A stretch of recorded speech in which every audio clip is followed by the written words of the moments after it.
One of the biggest surprises this year was one morning, my back went out and I found myself unable to get Oh up. no. And, I'm laying here in bed, unable to, get up or do anything.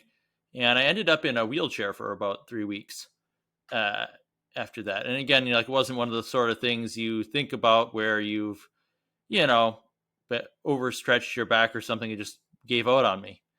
So that certainly Huh. provoked a lot of reflection Wow. and kind of a course of learning as I've been learning about how, um, the modern way of life is not healthy in all sorts of ways. How we use our bodies or don't use our bodies more often, and just Mhm. another dimension to sort of the problems of the modern world that I talk about in other aspects on my podcast. So it's kind Uh-huh. of a Are surprise. are you more of a sedentary kind of person, or do you like exercise a couple of times a week, or martial arts or No, something? I'm actually, pretty active, do a lot of gardening and everything, but Okay. yeah, it's just out of the blue, this thing happened. So Wow. Well, hey, welcome everybody. Today we're joined by Malcolm Schluenderfritz, and you run a podcast, and you've today launched, well, you will be launching a course called Happy Are You Poor? Is that right? yes, that's right.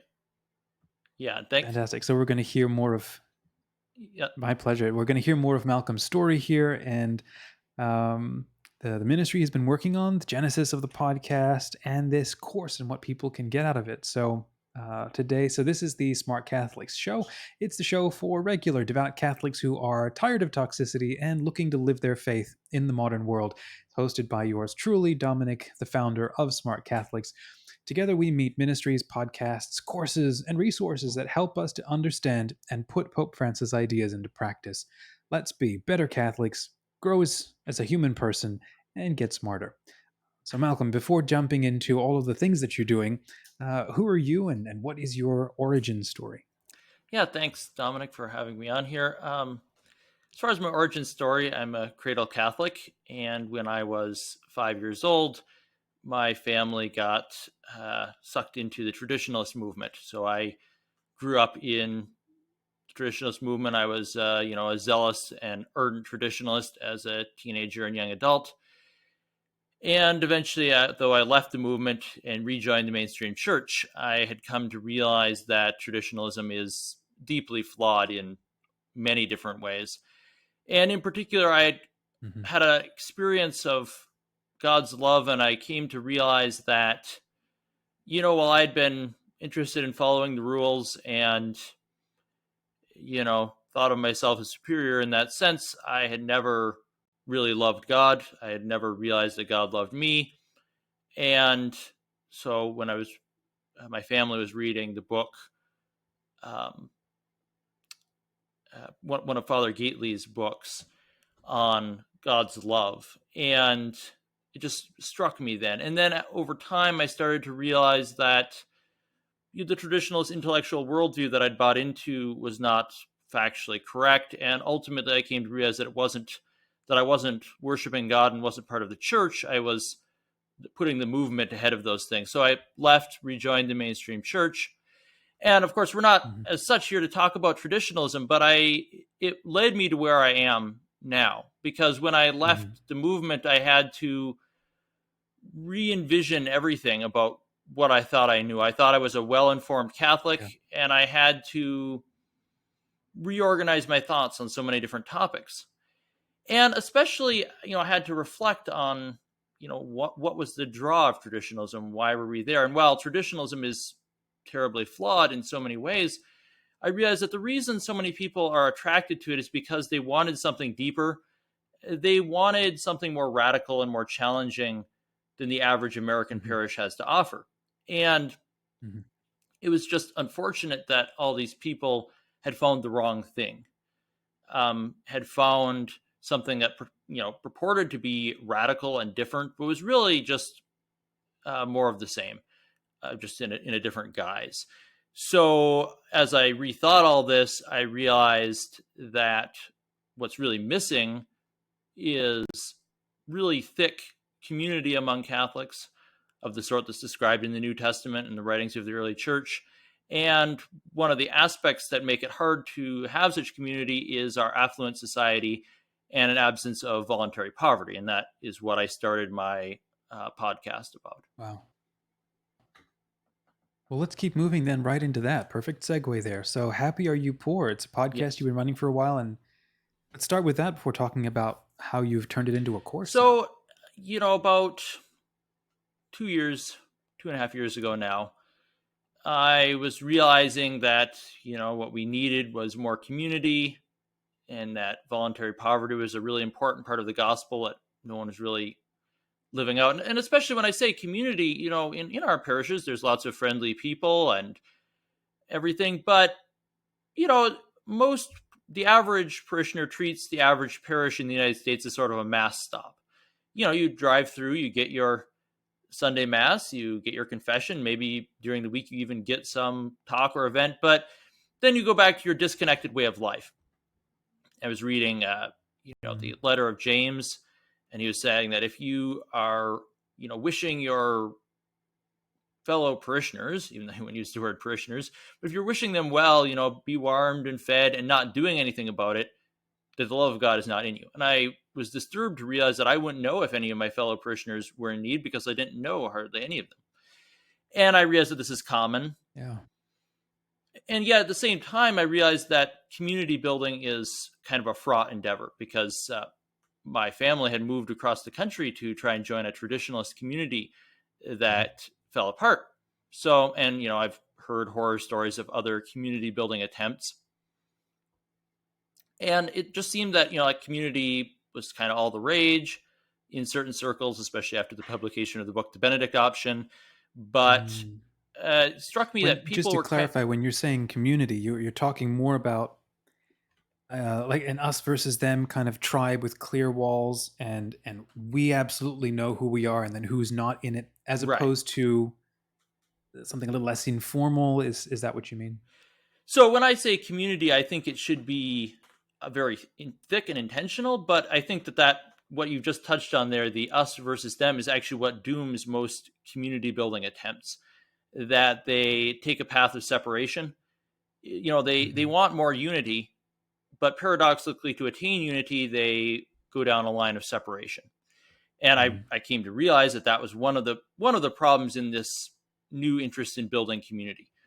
And so I thought, well, what better way to find out how to properly build Christian community than to talk to the members and leaders of established Christian communities, people who Hmm. have really been doing this and people who are really trying to live out the gospel in everyday life. And so one of the main focuses of the podcast Happy Are You Poor is to interview community leaders, and then also to explore this connection between voluntary poverty and intentional community, because that struck me as another problem that was limiting the success of community building attempts, is that they were coming from a place of wealth and an attempt to achieve the good life for themselves, Hmm. which there's nothing that has nothing to do with the call of the gospel. Can you unpack a little bit more of that? That's so intriguing. Voluntary poverty, and perhaps this sense I'm getting from you, it's a bit of a crisis in the First World West because levels of our Maslow hierarchy have been met. There's we're the wealthiest that the average human perhaps has ever been in the history of humanity, and now there's this lost gift that you're speaking to that we need to rediscover. Can you unpack that a little bit? Sure, and you're right to say that we're fantastically wealthy. Even average middle class Americans are fantastically wealthy by historic and global standards. Hmm. You think about like the wealthy men at the time of Christ. It's like they couldn't get in a car and go down the road at 60 miles an hour. They couldn't air condition their homes. They couldn't get exotic fruits in from the tropics. Or I mean, call 911 and have yeah, a need met. Yeah.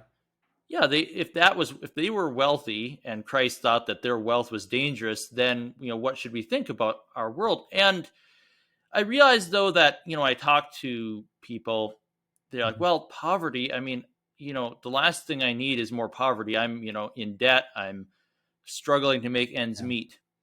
And so I came to realize that you can't separate poverty and community. That wealth is an Mm-hmm. attempt at individual power and security for oneself, Mm-hmm. which means you don't need other people. You can move across the country and leave them behind. You can live an isolated life. You can, enjoy the company of other people, but only insofar as you want and you choose. Whereas for the poor, community is essential. Right. And indeed, if you go to poorer countries or poorer neighborhoods, you'll find that by necessity they have more community.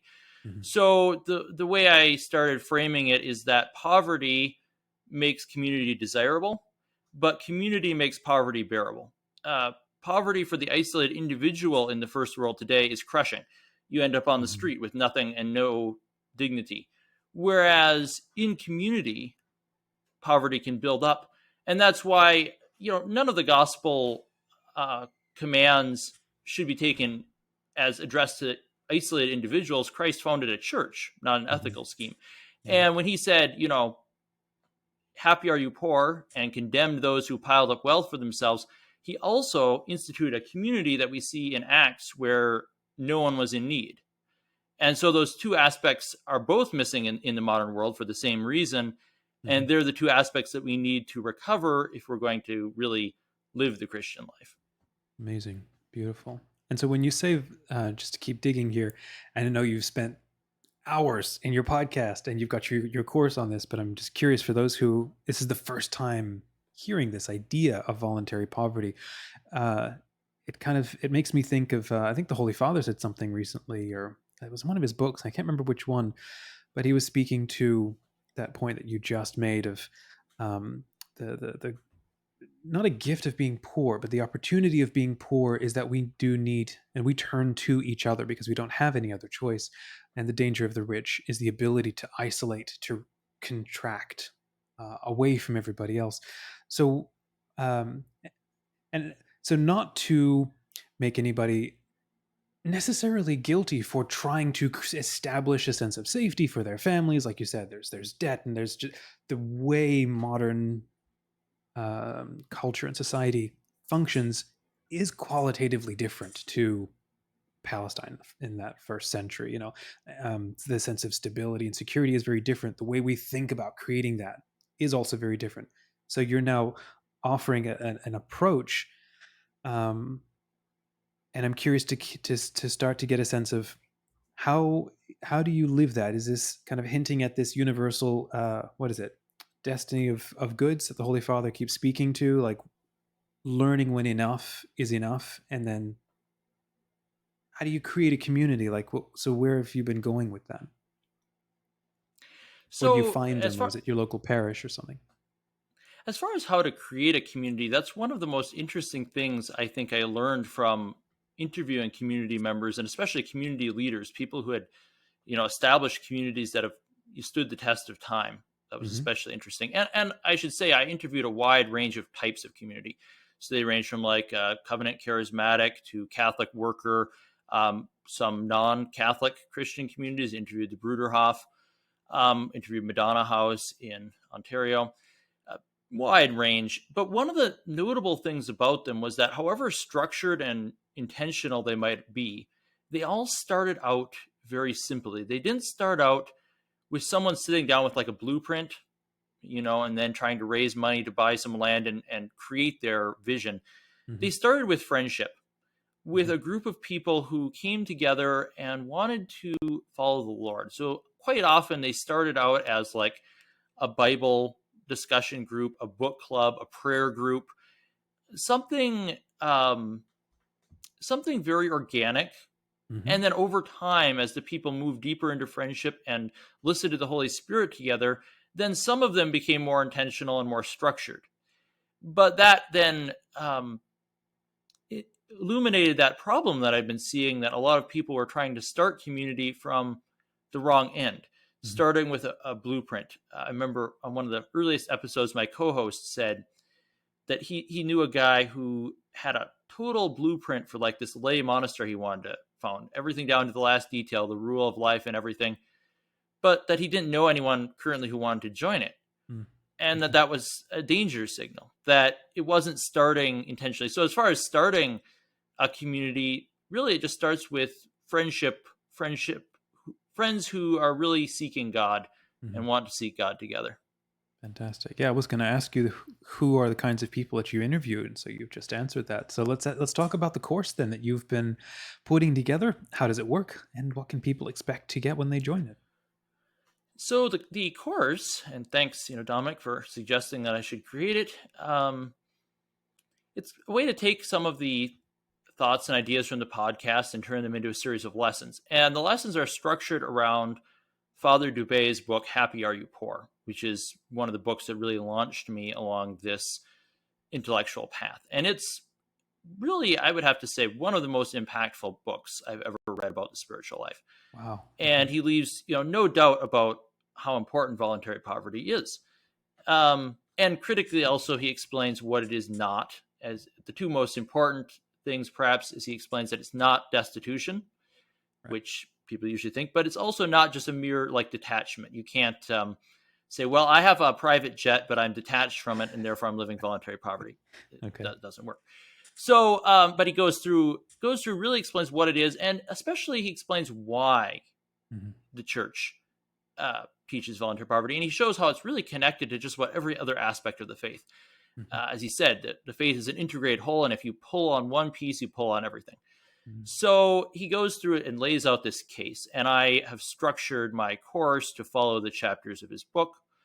So in the each lesson of the course contains a brief summary of the chapter for those who might not have time to read it, and then a whole list of resources for a deeper study, including some of the interviews and essays from my podcast, quotes from the scriptures, quotes from the popes, from the catechism, um, things that'll help to take the themes of the chapter deeper, and then questions for reflection and discussion as a group. And as well as, the course is can be self-guided. You can take it at whatever pace you want, but there's also an opportunity starting in September to join a series of Zoom meetings on the course, small group discussions. And I'm offering those in partnership with the Living Communion Initiative of the Simone Weil House in Portland. It's a Catholic worker house that I've been Nice. participating in. Um, and so, in cooperation with what they're doing, we'll be offering these set of meetings that'll cover the chapters a few at a time in September and October. Amazing. That sounds incredible. Um, One of the things that's really struck me about this, like you're speaking to the voluntary poverty, I think it was a short story Chesterton shared along. I think it was him speaking about the monks meeting up with like the ancient Vikings or something, and the Vikings looked at them and they said, "You're here to steal our gold, aren't you? You know that's why you are invading our lands." And the monk said, "No, no, no. We're not here for gold or wealth or anything. We've taken a vow of poverty." And he says, "Well, then you're here for our women. That's what it is. You're here to steal our women." Nope. Vow of chastity. We've they can be who they are, and we respect that. Well, then you're here for to rule and to control us. Nope. Vow of obedience. I cannot. It's not my will that I'm allowed to follow here. And well, then what do you do? How? I don't understand you. Like you've eradicated the average things that animate a human to do something. It's like, well, now let's sit down and talk. And that always struck me the humor of the situation, but also in married life. I think we often ascribe those three values to, oh, you go into religious life and you follow this. And I've been married for almost 10 years now. It is 10 years now, and just begun to realize those three values inform being a mature, discerning Catholic. And especially in the modern world, these values are needed more than ever. And I think we kind of get the sense of chastity in marriage. It's like, most people think understand that. Obedience is like, well, I'm not in charge of everybody, but poverty, heck, I don't have to, my job is to accrue as much as possible for my own safety and my family. And what you're doing here with your podcast and your course has me personally intrigued and excited to share this with the community. And I hope that people really do dive in to understand that what you're not, like you said, you're not asking people, and again, not you, Christ himself, the work that Father Dubé has put together in his book and so on. It's not a sense of destitution. Uh, it does respect your state in life as you discern them.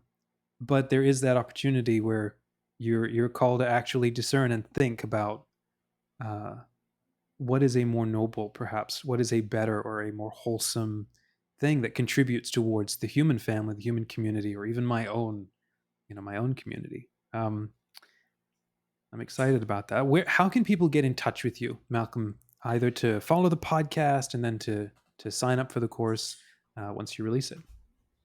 So my podcast is at happyareyouppoor.com. And it's both a podcast and a blog. You can find that there.